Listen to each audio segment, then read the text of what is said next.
प्यारे छात्रों, आज इंटर रसायन विज्ञान में हम ठोस अवस्था के अंतर्गत ठोसों के गुण बताएंगे। इसमें वैद्युत गुण है। पहला वैद्युत गुण क्या है, सुन लीजिए। जो पदार्थ विद्युत धारा का संचालन करते हैं और इनमें इलेक्ट्रॉन विद्युत धारा के वाहक होते हैं, उन्हें इलेक्ट्रॉनिक चालक कहते हैं और इस गुण को वैद्युत गुण कहते हैं। इसके आधार पर पदार्थ तीन प्रकार के होते हैं: वैद्युत चालक, विद्युत रोधी पदार्थ और अर्धचालक। वैद्युत चालक अभी मैंने बताया। दूसरे प्रकार के हैं विद्युत रोधी पदार्थ। जिन ठोसों में विद्युत धारा का संचालन नहीं होता, उन्हें विद्युत रोधी ठोस या पदार्थ कहते हैं। तीसरे हैं अर्धचालक। अर्धचालक वे पदार्थ हैं जिनमें विद्युत धारा का संचालन आंशिक रूप से होता है, या हम कह सकते हैं ऐसे पदार्थ जिनकी चालकता धातु एवं विद्युत रोधी पदार्थों के मध्य होती है, अर्धचालक कहलाते हैं। ये चालक दो प्रकार के होते हैं: N प्रकार के चालक और P प्रकार के चालक। तो ये वैद्युत गुण के बारे में रहा संक्षेप में। दूसरा इसमें आता है धातु एवं अर्धचालकों द्वारा विद्युत संचरण कैसे होता है। इसमें बैंड सिद्धांत है, धातु बैंड सिद्धांत। तो ये इम्पोर्टेंट है, ये पूछा भी जाता है। क्या है ये? यह सिद्धांत आणविक ऑर्बिटल सिद्धांत पर आधारित है। मतलब इसमें आणविक ऑर्बिटल, जो ऑर्बिटल होते हैं वो अतिव्यापन करते हैं एक तरह से। तो इसके अनुसार एक धात्विक क्रिस्टल में उपस्थित सभी परमाणु के समस्त इलेक्ट्रॉन क्रिस्टल माने जाते हैं। जो क्रिस्टल में परमाणु उपस्थित होते हैं उनको उनके समस्त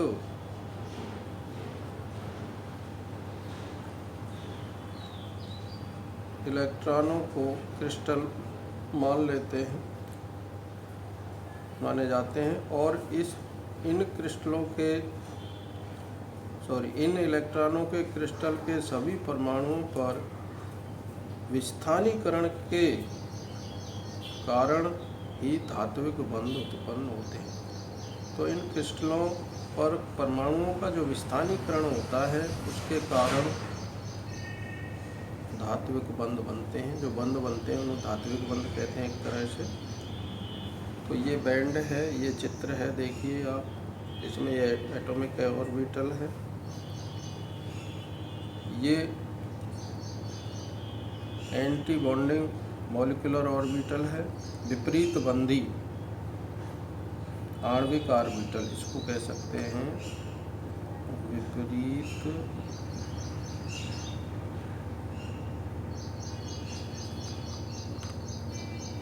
बंधी आणविक ऑर्बिटल।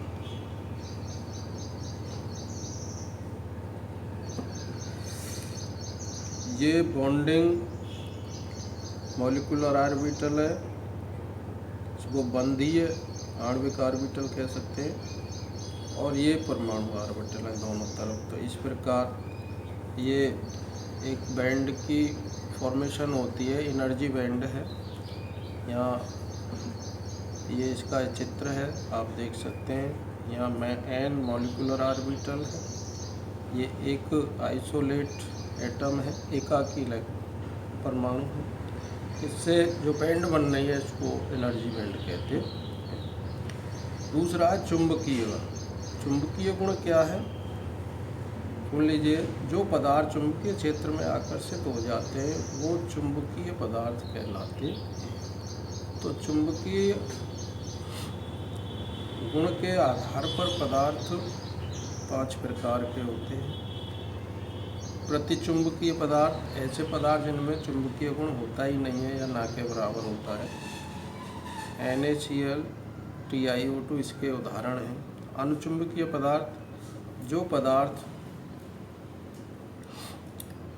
चुंबकीय क्षेत्र में आकर्षित हो जाते हैं अनुचुंबकीय कहलाते हैं। ऐसे इनके उदाहरण कॉपर आयन है, आयरन, फेरिक आयन है और ऑक्सीजन है।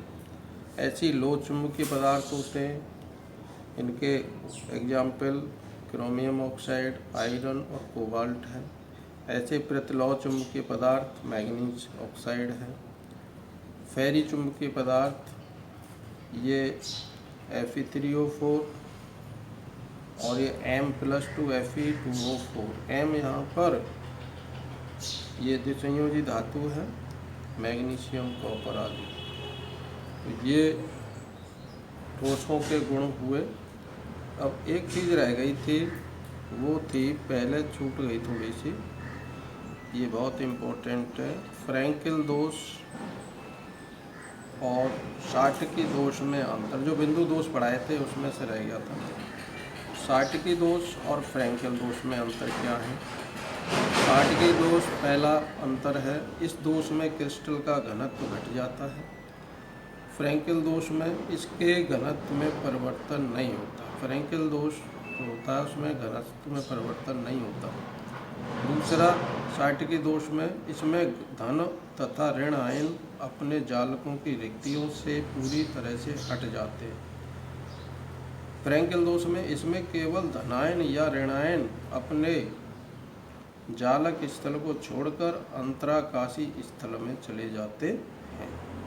तीसरा है शाटकी दोष में यह अधिक उपसय संयोजक संख्या वाले प्रबल आयनिक क्रिस्टलों में पाया जाता है, और उसमें है फ्रैंकल दोष में यह कम उपसय संयोजन संख्या वाले क्रिस्टलों में पाया जाता है। आज के लेक्चर में इतना ही। छात्रों में बार बार कह रहा हूँ कि आप इसको डेली लेक्चर को पढ़ें और इसको नोट करें और चैनल को भी सब्सक्राइब करें। ये बहुत काम की चीज़ है। जितने भी लेक्चर अपडेट हो रहे हैं वो आपको मिलते रहेंगे। इसमें जल्दी से जल्दी करें। धन्यवाद।